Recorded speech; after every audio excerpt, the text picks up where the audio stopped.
ఓంకారరూపదత్తాయ భూమానందప్రదాయినే భువనత్రాణదక్షాయ స్వతసిద్ధాయ తే నమః. ఆదిగురువు దత్తాత్రేయ స్వామికి నమస్కారం. గణపతి గురువేకం సచ్చిదానందరూపం విబుధ నివహ సేవ్యం యోగ మార్గాధిరూఢం శరణముపగతానాం ఆర్తి సంఘాద్రి వజ్రం మమ హృదయ నివాసో భక్తి నమ్రో నమామి. జగద్గురువులు పూజ్యపాదులు శ్రీ శ్రీ శ్రీ గణపతి సచ్చిదానంద స్వామి చరణారవిందములకు నమస్కారం. శ్రీదత్త విజయానంద తీర్థస్వామి నమర్చయే సచ్చిదానంద సంధాన దత్త మార్గ ప్రవర్తకం సచ్చిదానంద సంధాన దత్త మార్గ ప్రవర్తకం. జగద్గురు శ్రీ గణపతి సచ్చిదానంద స్వామీజీ వారిచే లాలింపబడి దత్తపీఠములకు ఉత్తరాధికారిగా నియమించబడినటువంటి శ్రీదత్త విజయానంద తీర్థ స్వామి వారికి నమస్కారములు. ఈరోజు పరమ పవిత్రమైన రోజు. చిత్రభానునామ సంవత్సరమున అధిక జ్యేష్ఠమాసమున శుద్ధ ఏకాదశి నాడు మంగళవారము హస్తా నక్షత్రంలో జగద్గురువులు శ్రీ శ్రీ శ్రీ గణపతి సచ్చిదానంద స్వామీజీ వారు అవతరించినారు.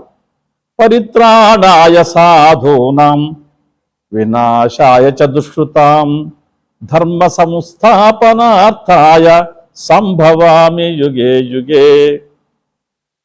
శ్రీకృష్ణ పరమాత్మ భగవద్గీతలో లోకమున ధర్మము నశించి అధర్మము ప్రాబల్యం వహించినప్పుడు ధర్మ సంస్థాపన కోసం నేను ప్రతి యుగంలో అవతరిస్తూ ఉంటాను అన్నాడు. రామావతారమున కృష్ణావతారమున దుర్మార్గులను తలలు తొలగించి ధర్మరక్షణ చేశారు.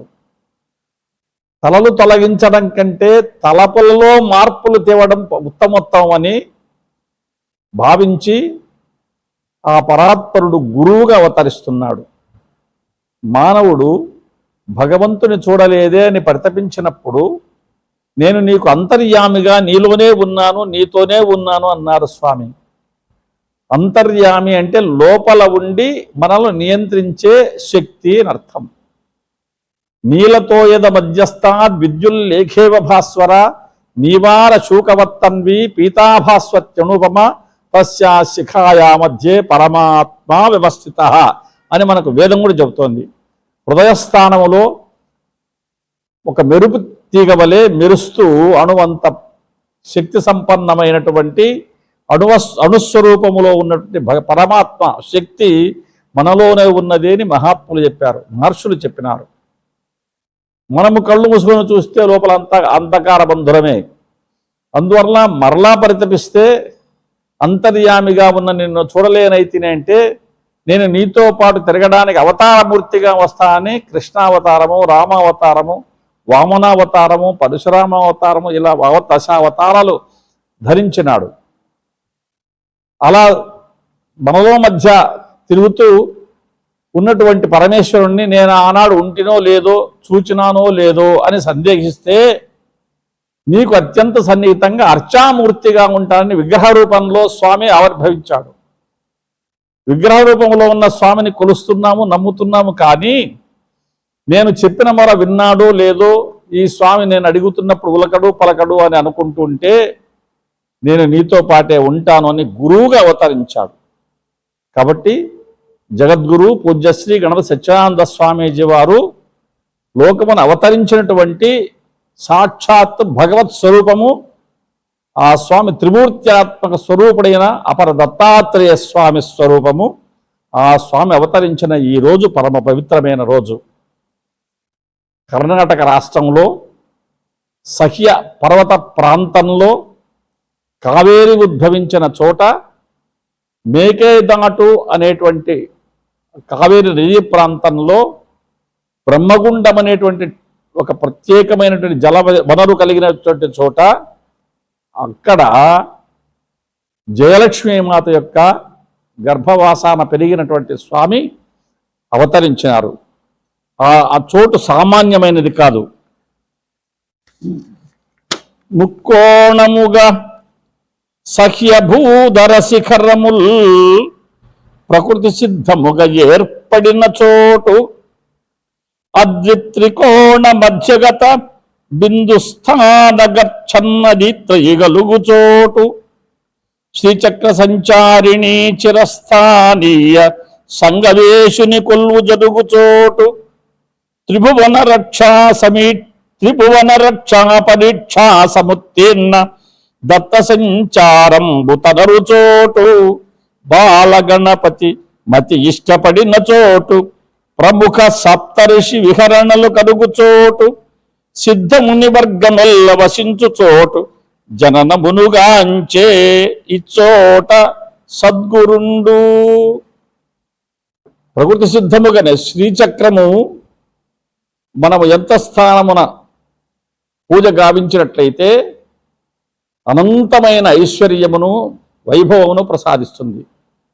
అట్లాంటి శ్రీచక్రము ప్రతిసిద్ధంగా సహ్య పర్వతములలో 3 పర్వత శిఖరములు 3 కోణములలో నిలిచి ఉండగా ఆ 3 పర్వతముల శిఖరముల మధ్య భాగంలో ఒకవైపు నుంచి కావేరి, మరొక వైపు నుంచి అర్కావతి, మధ్య భాగములో గుప్తగామని 3 నదుల సంచారం ఉన్నది. 3 పర్వత శిఖరములకు మధ్య 3 నదుల సంచారం ఏర్పడినటువంటి త్రివేణి సంగమ స్థానం వంటి శ్రీచక్ర స్థానం ప్రకృతిసిద్ధంగా ఏర్పడిన చోట, సాక్షాత్తు దత్త సంచారము జరిగే చోట, సంగమేశ్వరుడు కొలువైన చోట, అలాంటి పవిత్ర స్థానములో స్వామీజీ ఆవిర్భావం జరిగింది. ఆవిర్భవించిన వ్యక్తి జగద్గురు ఎలా కాగలుగుతాడు? నరజన్మంబు ప్రశస్తమౌట నరుడే నారాయణుండై తమోహరణోద్యోగమునన్ కృషింసలిపి మాయాజాల విచ్ఛేదనా శరణిన్ సద్గురువై జగద్గురువగున్.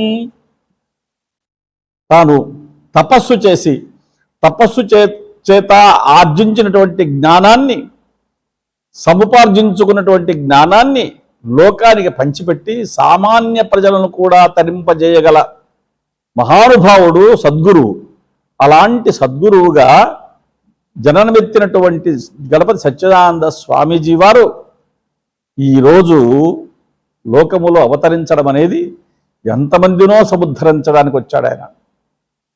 ఆయన చిన్ననాడు గణపతి సచ్చిదానంద స్వామీజీ చిన్ననాటి పేరు బాల సత్యనారాయణ. సత్యనారాయణను వెంటబెట్టుకొని తల్లి జయలక్ష్మి మాత పుట్టింటికి వచ్చి ఉండగా మేకేదాటునకు అనగా సహ్య పర్వత శ్రేణుల మధ్య ప్రవహిస్తున్న కావేరీ నది తీరంలో ఉన్నటువంటి మేకేదాటు ప్రాంతమునకు వెళ్ళినప్పుడు ఆ స్వామీజీ వారి అమ్మ తండ్రి లింగన్న గారు ఒక గోవును పెంచుకున్నారు. దానికి గంగగోవు అని పేరు. గంగ. ఆ గంగగోవు మేతకు వెళుతుంటే ఉదయాన్నే బాల సత్యనారాయణ దాన్ని అనుసరించినాడు. అనుసరించి వెళ్ళి ఆవును ఆనాడు దిలీప చక్రవర్తి ఎలా నందిని ధేనువును సేవించినాడో అది నిలచొచ్చు, నడచిన నడచొచ్చు, నీరుద్రావిన నీరుద్రావచ్చు, నీడవలే ఎడమాయక సేవించిన పద్ధతి చాలా శ్లాఘనీయం. స్వామికి గోవు పట్ల ఉన్న భక్తి ప్రపత్తులు మనకి ఇక్కడ ఆదర్శనీయములు. స్వామీజీ గంగగోవు వెంట వెళుతుండగా ఆవు కావేరీ నదీ తీరమున పెరిగిన పచ్చని పచ్చిక మేయబోయి పొరపాటున కాలు జారి కావేరి నదిలో పడి ప్రవాహ వేగాన్ని కొట్టుకొని పోతున్నది. ఇది గమనించినటువంటి బాల సత్యనారాయణ తన ఆవును రక్షించడాని కోసం వెంటనే నదిలో దూకినాడు. దూకి ఆ గోవు వెంట తోక పట్టుకొని ముందు కదిలిపోతున్నాడు. ప్రవాహము వేగం పుంజుకుంది. గోవు ధరిని చేరే పరిస్థితి కనపడడం లేదు. గోవు తోక పట్టుకొని స్వామీజీ కూడా నదిలో కొట్టుకొని పోతున్నాడు. ఈతరాదు గోవు నెటు వల్ల దరి జర్పవలనో తెలియదసలు, వాగు దాటుట అనుభవైక వేద్యమైన అంశము కాదు, బయటపడుటకు అమ్మ దయయే దిక్కు అని ప్రాణాపాయ స్థితి తన యత్నము చాలనప్పుడు దైవమి దిక్కవునని తలచ సత్యనారాయణ కావేరీ స్రవంతిని అవధానమునన్. మానవ శక్తి చాలనప్పుడు భగవంతుని యొక్క ప్రాపకాన్ని పొందినట్టయితే మానవుడు సఫలీకృతుడు కాగలుగుతాడు. చిన్నతనములోనే అమ్మ చెప్పినటువంటి సూక్తుల ప్రభావము పనిచేస్తున్నటువంటి సత్యనారాయణ అమ్మ దగ్గర తెలుసుకున్నటువంటి భారత భాగవత రామాయణ విషయాల ప్రభావం వలన భగవంతుని యొక్క అనుగ్రహం ఉంటే ఏ పని అయినా సాధించవచ్చునని తలంచి నమ్మినవాడు కాబట్టి వెంటనే ఆ కావేరి నదిని అక్షరపరాత్పరేశ్వరి సాక్షాత్ ఓంకారనాదఝరి కావేరి రక్షింపుమ రక్షింపుమ రక్షింపుమ అనుచు సలిపే ప్రార్థననంతన్. అమ్మా కావేరి రక్షించు రక్షించు రక్షించు అని ప్రార్థన చేసేపాటికి ఆ ప్రార్థనా ప్రభావము సప్రేమాస్పద పవిత్ర సంకల్పము. స్వామి మనస్సులో గోవును రక్షించాలన్న పవిత్రమైన సంకల్పం ఉన్నది. అంతేకాకుండా పరాత్పరి అయినటువంటి కావేరి అనుగ్రహం కావాలని కోరుకోవడం జరుగుతున్నది. ఈ రెండింటి ప్రభావం వలన ఆ కావేరి నది కావేరి కరుణామయి గోవును బాలకుని తోడ గురుతర వీచి హేవాక బాహుబలమున ఆవలిదరి వైపు త్రోచే అవ్యాజ కృపం. స్వామీజీ వారి యొక్క ప్రార్థనను మన్నించినదో అన్నట్లుగా కావేరీ నది ఒక బలమైన కెరటముతో ఆ గోవును ఈ బాలకుణ్ణి ఒక దరివైపు విసిరి కొట్టిపారేసింది. గోవు దరి చేరి పిల్లబాడితో సహా బయటికి ఎక్కొచ్చింది. ఇక్కడ గోవు వట్టి బాలకుడు వాగుగట్టెక్కే. గోవులన బాలకుడు బయటపడ్డాడు. బాలు ప్రార్థనమున పశువు బ్రతికే. స్వామి ప్రార్థన వలన కావేరి అనుగ్రహం లభించింది. స్వామి వలన గోవు కాపాడబడింది. గోవును తోకబట్టుకుని బయటికి ఈదుకొచ్చినటువంటి స్వామి గోవు వల్ల బయటపడ్డాడు. ఇక పరస్పరము కూడా కరుణతో కవేర కన్య ఇరురగాచే. కవేర కన్య కావేరి నది ఇద్దరిని కాపాడింది. ఇంతకు కారణం ఏంటంటే ఇన్నిటికి మూలము ఈశ్వరాజ్ఞ. అక్కడ ఉన్న సంగమేశ్వరుడు గమనిస్తున్నాడు. ఈ సంఘటన అంతా గమనించి లోకోపకారమునకై అవతరించిన మహానుభావుడు కావేరి నది ప్రమాదంలో చిక్కుబడడం అనేది సహించలేక ఆ పరమేశ్వరుడు కావేరిని హెచ్చరించినాడు. కావేరి స్వామివారి ప్రార్థనను ఆలకించింది. గోవును సంరక్షించడం అనేది ప్రధాన కర్తవ్యం అనుకున్నటువంటి ఆ బాలుని మరో ఆలకించి బయటికి నెట్టివేసింది. ఈ విధంగా గోవును రక్షిస్తున్న సందర్భంలో అక్కడ స్వామీజీ వారికి అగస్త్య మహర్షి తటస్థించినాడు. అగస్త్య మహర్షి అదే సందర్భంలో కావేరి నదీ తీరములో సంచరిస్తున్నాడు. అగస్త్య మహర్షికి లోపాముద్ర తొలి భార్య, కావేరి రెండవ భార్య. వింధ్య పర్వతము ఆకాశ పర్యంతము పెరుగుచుండుట చూచి సూర్యగమనమునకు ఆటంకం ఏర్పడునని దేవతలు ప్రార్థించగా వింధ్య పర్వతరాజు నిర్లక్ష్యంగా పెరుగుతూ ఉంటే వింధ్య పర్వతమునకు చిన్నప్పుడు విద్య నేర్పినటువంటి గురువు అగస్త్యుడు తాను పూనుకొని వింధ్య పర్వతరాజును సమీపించి, వింధ్య, నాకు నేను దక్షిణ దిశగా వెళ్ళాలి, నాకు చోటు అంటే వింధ్య పర్వతము వినయపూర్వకంగా క్రిందికి వంగగా దక్షిణ దిశకు దాటి వచ్చినాడు. ఆ విధంగా వింధ్య పర్వతము సూర్యగమనమునకు ఆటంకము కలగకుండా లోకయాత్ర ప్రశాంతంగా జరగడానికి తోడ్పడిన అగస్త్య మహర్షి చేసినటువంటి ఈ మేలును చూచి అతని భార్య కావేరి నేను నదిగా మారి ఈ లోకాన్ని సస్యశ్యామలము చేసి లోక ప్రజలకు ఇంత అన్నభిక్ష పెడతాను అని ఆమె కావేరి నదిగా మారింది. తన భార్య నదిగా మారినటువంటి వృత్తాంతాన్ని గమనించిన అగస్త్యుడు ఆ కావేరి నది తీరములో సంచరిస్తున్నాడు. భర్త తన తీరమునకు సమీపించినాడని ఆనందంతో కావేరి ఉప్పొంగి ప్రవహిస్తున్నది. ఆ సందర్భంలో స్వామీజీ గోవును రక్షించడానికి తన ప్రాణాలను పణంగా పెట్టి నదిలో దూకి నదిని ప్రార్థించి గట్టున పడ్డడం అంతా గమనించిన అగస్త్యుడు ఆ బాలునికి సాక్షాత్కరించినాడు. బహుముఖ దేవత ప్రార్థన పరిపుష్ట రుమ్మంత దర్శనాదృష్టశాలి బ్రాహ్మణ ప్రాణాపహరణ క్రియా పాపి వాతాపిహర సర్వభక్షకుండు వినయ విధేయ లక్షణ విరక్త నహుషభూదవ గుణపాఠ బోధకుండు నిర్జరాభ్యర్థన నిర్లక్ష్య నిరత వింధ్యాచల సర్వగర్వాపహారి జడి గడియలను ద్వాదశ సత్రయాగ నిర్వహణమిష తాపస నివహమునకు అన్నపానాదులసగిన అపరధాత ఋషి అగస్త్యునకు ఇదే నమస్కృతి శతంబు. వాతాపి ఇల్వలనే రాక్షసులను మట్టుబెట్టినటువంటి వాడు, వింధ్య పర్వతం యొక్క గర్వాన్ని అపహరించిన వాడు, నహుషుని యొక్క గర్వాన్ని సహించక శపించి అతనిని మరలా పునరుద్ధరించడానికి తోడ్పడినవాడు, ఇలా బహుముఖంగా వేద మంత్రాలను లోకానికి అందించినటువంటి మహానుభావుడైన అగస్త్య మహర్షికి నమస్కారం. అగస్త్య మహర్షి ఒకప్పుడు కరువు ఏర్పడితే ఆ సందర్భంలో సత్రయాగమనే యాగమును ప్రారంభం చేసి మహర్షులందరినీ రావించి కొన్ని సంవత్సరముల పాటు యాగ నిర్వహణ చేస్తూ అందరికీ భోజనాలు సమకూర్చగలిగినటువంటి తపశ్శక్తి సంపన్నుడు.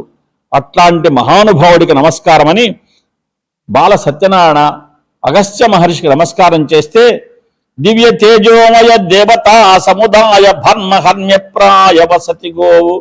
బాలక, దివ్య తేజోమయ దేవతా సముదాయ భర్మహర్మ్యప్రాయ వసతి గోవు. గో సంరక్షణ కోసం ప్రాణాలకు తెగించిన నిన్ను చూసి నాకు చాలా ఆనందమైనది. గోవు నది సకల దేవతామూర్తులకు కూడా నివాస స్థానమైన పరమ పవిత్రమైనటువంటి జీవి. శ్రీమత్ పరంధామ శ్రీకృష్ణ పరమాత్మ కరసేవలందిన సురభి గోవు. సాక్షాత్ అవతారమూర్తి అయిన శ్రీకృష్ణ పరమాత్మ చేతనే సేవలు అందించుకున్నటువంటి పరమ పవిత్రమైన జీవి గోవు. ధాతృముఖ వ్యక్త తపసి మూల్యమునకు సరివచ్చు మహిమల భరణి గోవు. సాక్షాత్తు బ్రహ్మదేవునితో సరిసమానుడు అనిపించుకున్నటువంటి మహర్షులతో సరిసమానమైనటువంటి జీవి గోవు. పరమ భయంకర వైతరిణి ధునీతరణార్థ సాధన తరణి గోవు. జీవితములో ఒక్కసారైనా గోదానము చేయాలని శాస్త్రాలు చెబుతున్నాయి. ఎందుకంటే జీవాత్మ ఈ శరీరాన్ని వదిలి వెళ్ళేటప్పుడు యమలోకమునకు ముందు ప్రవహిస్తున్నటువంటి అతి భయంకరమైన వైతరిణి నది దాటిపోవాలంటే యమయాతన అనుభవించవలసి వస్తుంది. అలాంటి సందర్భంలో సునాయాసముగా గోదానము చేసిన వాడికి కామధేనువు అక్కడ ప్రత్యక్షమై ఆ కామధేను యొక్క తోక పట్టుకుని ఈ జీవాత్మ ఆ వైతరిని దాటిపోతుందని మనకు పురాణాలు చెబుతున్నాయి. కాబట్టి జీవితంలో ఒక్కసారైనా గోదానం చేయాలి. అట్లా వైతరిణి నదిని కూడా దాటించగలని శక్తి సంపన్నమైనటువంటిది గోవు, పరమ పవిత్రమైనది గోవు. దేవతలకు హవిస్సులందించు గోవు. గోవు ఇచ్చిన పాల చేతనే నెయ్యి తయారు చేసి మనము దేవతలకు హవిస్సులు అందిస్తున్నాము. యజ్ఞాలు చేస్తూ స్వాహాకారాలతో హవిస్సులు అందిస్తున్నాం. క్షీరధార జనుల రక్షించు గోవు. తల్లి పాలు తక్కువైనటువంటి పిల్లలకు కూడా తల్లి వలె పాలనిచ్చి పోషించేది గోవు. కామధేనువు సైదోడు గంగ గోవు. గోవునకు సాటి యగు జీవి క్షోణి లేదు. గోవుతో సరిసమానమైనటువంటి ప్రాణి లోకంలో మరొకటి లేదు. అట్లాంటి గోవును నీవు ప్రాణాలు అర్పించైనా సరే రక్షించాలని తలంచినందుకు నేను చాలా సంతోషిస్తున్నాను. సాహసించి గోరక్షణాభయము నుంచి ప్రాణములను తెగించినావు అర్భకుడవు. భావి కాలంబునన్ భక్త పాలనమున వారి క్షేమము నీవ చేపట్టవల్లయు. భవిష్యత్తులో నీవు మహా తపస్వివై జగద్గురువై ఈనాడు గోవును ఎలా రక్షించినావో అట్లా గోశబ్దమునకు భూమి అర్థం.